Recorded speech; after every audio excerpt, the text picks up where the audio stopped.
मूर्तिजापूर शहर पोलीस स्टेशनच्या हद्दीत अवैधरित्या गोवंश कत्तलीसाठी ठेवण्यात आलेल्या जनावरांवर पोलिसांनी छापा टाकत 5 बैलांची सुटका केली असून एका आरोपीविरुद्ध गुन्हा दाखल करण्यात आला आहे. ही कारवाई 3 एप्रिल 2026 रोजी ऑपरेशन प्रहार अंतर्गत करण्यात आली.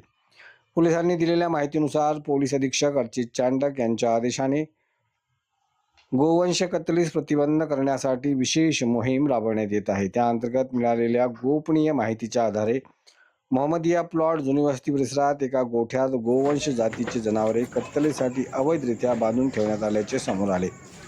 या माहितीच्या आधारे पोलिसांनी छापा टाकून पाहणी केली असता तेथे 5 बैल आढळून आले. सदर बैलाची किंमत सुमारे 2,45,000 रुपये असल्याचे सांगण्यात येत आहे. या प्रकरणी मुशीर अहमद जमीर अहमद वय 45 राहणार कसापुरा जुनी वस्ती मूर्तिजापूर याच्या विरुद्ध महाराष्ट्र प्राणी संरक्षण अधिनियम 1976 सुधारणा 2015 अंतर्गत गुन्हा दाखल करण्यात आला आहे.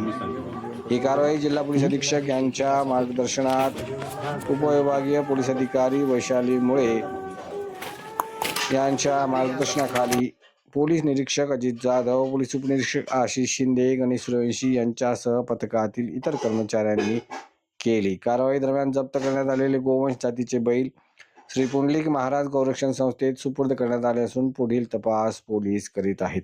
अजिंक्य भारत न्यूज करिता मूर्तिजापूर प्रतिनिधी योगेश आगासे.